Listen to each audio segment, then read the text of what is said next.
Okay, so did everybody successfully jump over here? I certainly hope so, because we're now going to get started with our very first VBExtra.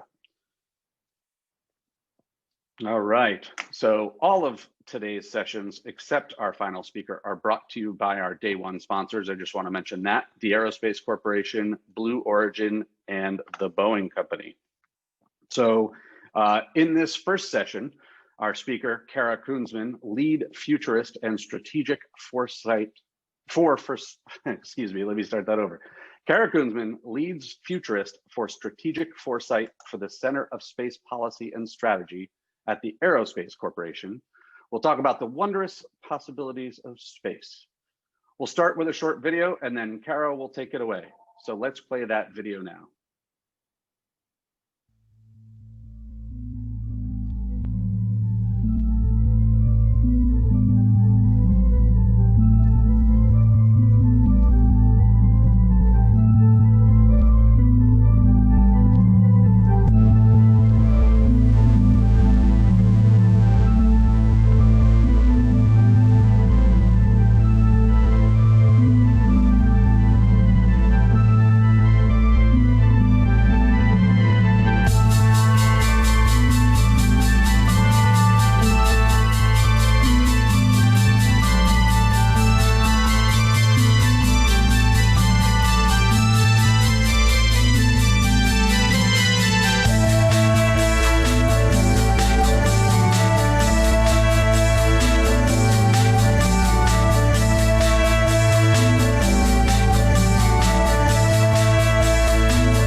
Well, hello.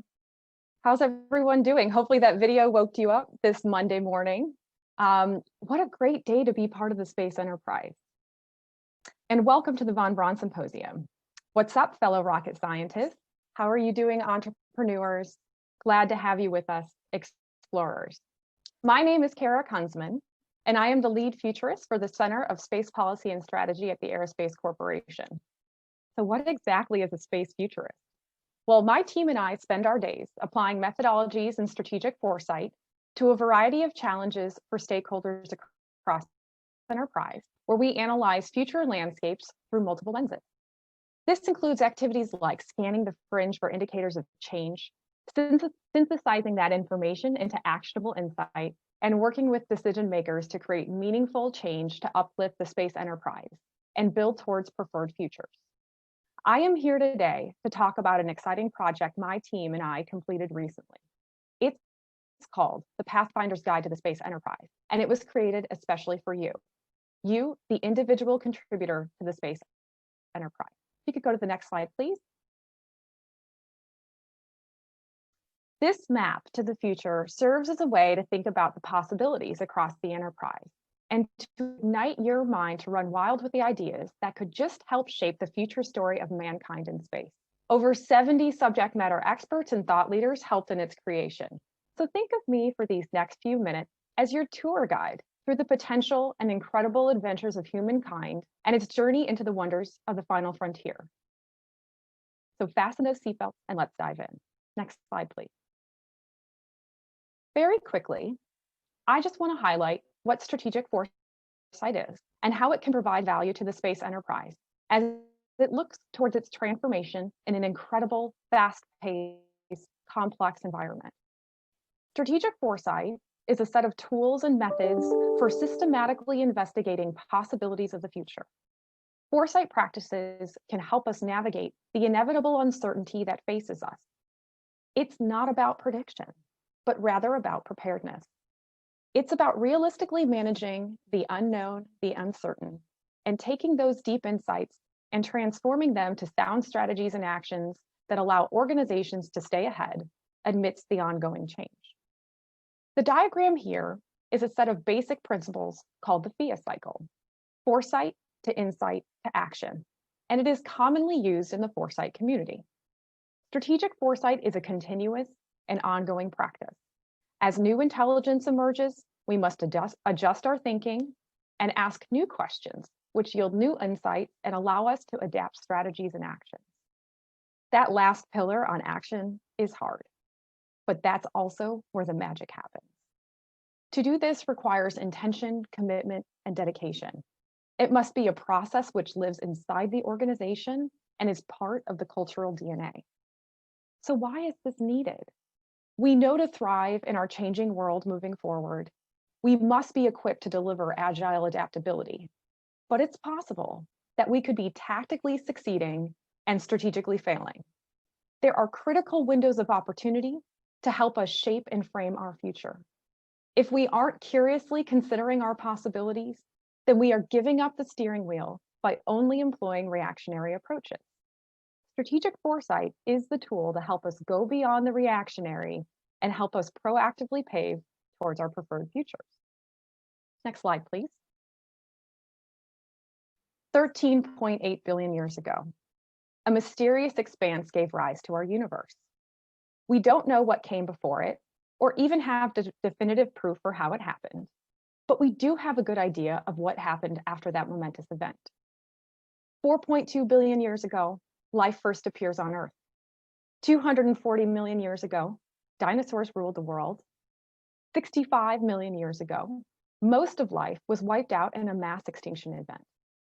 60 million years ago, primates first evolved. And 2.2 million years ago, first members of genus Homo walked the planet. According to Carl Sagan's History of the Universe calendar, mankind shows up in the last second of the last minute of the last hour of the last calendar day. We are barely a blink of an eye in the long history of the universe. What a humbling notion to reflect on. I think especially given what we are experiencing in the current pandemic, we must value how incredible the events that unfolded to get us here and this very special window of time and space that we are in today. We live on this precious blue marble called Earth in a very optimal time, and we are here in human form as ourselves moving through this life. We are resilient and we are fragile. We are here today, but there was no guarantee before us that we would exist, and there is no guarantee after. It's all about perspective. For our purposes of this map, we took this framing, but we zoomed in a bit on the time horizon and took a modern snapshot of Western-oriented history to try to communicate ripples across historical movements, shown here in yellow. These represent the values, narratives, and deep assumptions, and systems, shown in blue. These represent infrastructure, institutions, and rules. They have influenced the West over the last 500 years, and the dimension of time flows outward from the core theme like ripples in a pond. The intersection of ripples are convergent points, or simply implications of entities colliding. Some ideas about what future convergences might hold for humanity are shown in red. As these two entities collided, we have seen emerging outcomes such as property rights, rock and roll, and the era of the app. So as we look forward, where could we go? Perhaps we are headed for the next evolution of the internet, one that is completely immersive and readily blends the artificial and the real. Maybe this leads to the global brain, the connective intelligence repository of the world. Perhaps we move into transhumanism period where we evolve into the next iteration of the human species. Now that we've established a framing for how to think about convergence in the modern context, let's dive into more specifics on what we found for space. Next slide. Our futures map is very dense. You can spend many iterations going back and finding new insights each time you revisit it. I'm going to quickly take a few moments to draw out and distill our key themes and insights, peeling back the layers to its real core message. Instead of specific timelines, we wanted to focus on the first few waves of development from where we are today, knowing that they could be accelerated or stagnated based on a variety of enterprise factors. And we wanted to peer out over the part of the horizon that many of us do not spend time thinking about. The core themes that we identified in our work are intelligence infrastructure, the artificially incubated information available on demand, conflict, modalities and landscapes that change continuously and at exponential speed, players, the explorers, entrepreneurs, innovators, government leaders, service providers, and societal elements of the space ecosystem, workforce, the skills, capabilities, and social environments to deliver the future, resources, the physical and virtual space-based jewels that fuel exploration, development, and benefits to Earth and mankind. Access, the physical and virtual delivery, usage, and connectivity from Earth to space and intra-space. And finally, exploration, the emergence of a spacefaring society. Next slide. We also looked at space shocks. These are the pivotal moments that cause systematic tectonic shifts in the consequences that ripple across the enterprise. It actually turns out we had global pandemic on our list even before the COVID pandemic happened. There are, of course, many other sources of surprise, but we thought that this would be a good way to highlight and, of course, remind folks that we are just one turn events away from a very high impact, low probability event. We should expect shocks to come at us at an increased rate as the global complexity and technological interconnectedness increase. We have to learn how to anticipate and ride these waves of disruption rather than merely focusing on managing them after they've happened. Next slide, please. So here we have the two most key forces that our team believes will shape the future of the expansion of space. First, the degree in which space is commercialized. How much will space exploration and exploitation be designed to seed the commercial ecosystem? And second, what are the evolution of the global power states here on Earth? What space-based leverage points could change the terrestrial power balance? What value systems, ideologies, doctrine, and objectives are going to drive the next narratives for space? Together, these two forces will greatly determine what the future space story is. Next slide, please. We also explored the concept of leapfrogs, the potential shortcuts to major transformation. There are many, but on our research, we uncovered two very important ones. The first is achieving superiority in the intelligence age. Having the lead in accessing the right data to make decisions at the pace of relevance will provide an advantage to such player. Secondly, a planned and intelligent foundation of interplanetary infrastructure can encourage and grow sustained presence of humans in space and promote a peaceful, prosperous space ecosystem. Next slide. And finally, the big aha moment. Homo Deus. We are on the precipice of directly controlling our own evolution through engineering our very own DNA, and in parallel, working on creating general artificial intelligence to either stand on its own or augment man. The next wave of technology developments is all about exploring the inner space and the outer space. Space is very much part of that human journey to our self-exploration. What does it mean to be human? What is our purpose? How did we get here? Where do we want to go? There are also future jewels waiting for us. We see many ways in which space can uniquely benefit society today. Space is vitally important to both life here on Earth and for our next leap as a species. What new wealth will arise from a booming space economy? Will there be advantage to those that have the means to exploit these jewels? What new scientific discoveries will be made? How will space entertain and inspire us? The budding, complex, vibrant, fragile space ecosystem is on a very exciting journey. And guess what? Whether you recognize it or not, you are part of its future fabric. Our goal is to inspire you to think about the concerns, the pitfalls, the hype, the underdogs, the hopes, the dreams, the treasures, and the surprises that might lie ahead. Furthermore, we hope that it motivates you to take action today. Next slide, please. This quote is so remarkable to think about. What might the next Carl Sagan calendar year bring for humanity, and how might your actions today contribute to that future? Let's come back to the present. How are you contributing to the future opportunities of the space enterprise in your current role as a worker, an explorer, a student, a citizen of the human race? Do you have ideas you are holding back out of fear or pessimism? Are you pushing yourself to think boldly and challenge assumptions that might be getting in our own way of progress?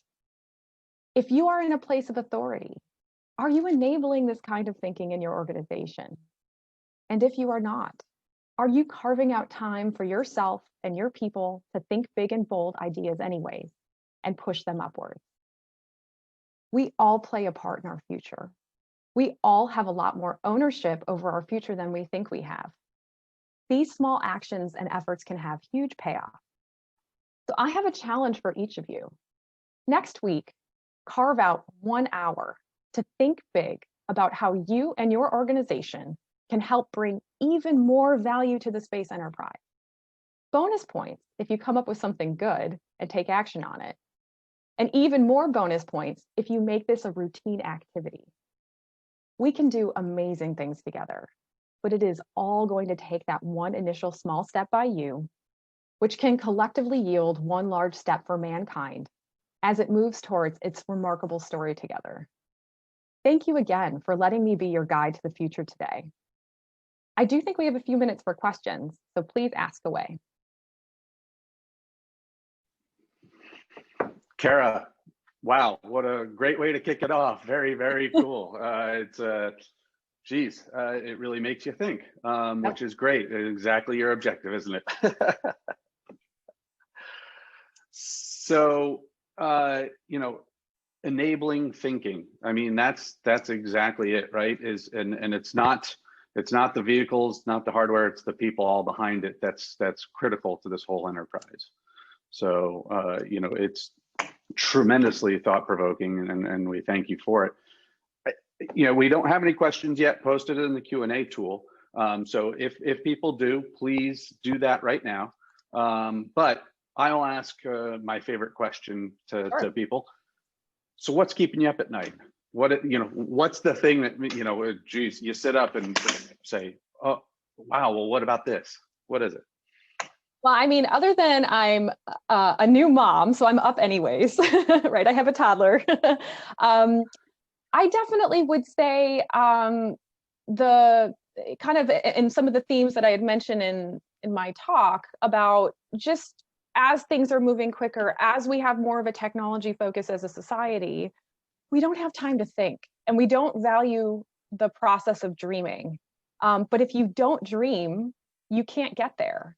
And so it's such a vitally important practice. And so we need to carve out just a little bit of space. I mean, I know all know we're, very, very busy, and we all have, gosh, now in this virtual world, we have calendar invites, from the day, from the time we wake up to the evening, but we really do need to make that time for ourselves and for society. And that's why I'm really serious about the challenge I gave everybody. I know it's hard to find an hour, but you will be so surprised what just thinking for an hour can bring, what value it can bring. So for me, I think the biggest thing that keeps me up at night is the lack of ability for us to unleash our creativity. It's good. That's, I think, Sorry, the right way to did you guys go. have your coffee this morning? I probably should have had you had coffee delivered to everybody. I know it's it's fantastic, and that's what we're trying to do here. Is think of the future, look far ahead, think about what this, what this all means, what parts we play in it, how we can help others come into it and do their part. That's exactly what we're looking to do. And, I had a teacher very early on that said, at some point, we were all thoroughly busy, and they said, go out and lay under a tree and look up at the clouds for a while. And we all thought, are you insane? We don't have time to do that. But now I get it, and it makes complete sense. Do you, one quick question for you. Do you have any advice for the forward thinkers who meet resistance from management? And how can we advocate for them and help them along most effectively? That is such a great question. And I kind of alluded to that as I was going over the basic of the FIA cycle, the foresight to insight to action, that action is the hardest part of the process, actually. We have plenty of smart people out there. If you can get a structure kind of scanning for things of change and developing insights from it. But taking action requires boldness and requires leadership. And I think that part is the most challenging, especially if you're not in a place of direct authority, is trying to convince somebody to take action, likely in a place where maybe they're not even incentivized to do so, right? Because usually when you come up with good ideas, they're usually outside of the the structured box that a lot of people have to deliver on a product or a program. So I find actually that creating a real imperative for what the opportunity is that they could be missing if they don't at least start thinking about what you're bringing to the table, or create a prototype, or at a small level risk can kind of add on at the edge. That can really help kind of shake up thinking, bring them into what that future would look like with this great idea. And I think leadership will definitely, I think, they're drawn to that, right? They're always looking for opportunities, but you have to give them a reason to make the jump. So I would say creating strong narratives is a good recommendation for that. Excellent, thank you. So unfortunately, since we got a little bit behind, we do have to cut it off here and move on to our next session. But I will say that Kara's information is in that whole participants thing, and you can send her a message through the platform if you want to connect directly with her, and she'll respond to you directly that way. So Kara, thank you so much for kicking it off. We really appreciate it. Yeah, thanks for having me, and everybody have a really great time at the symposium.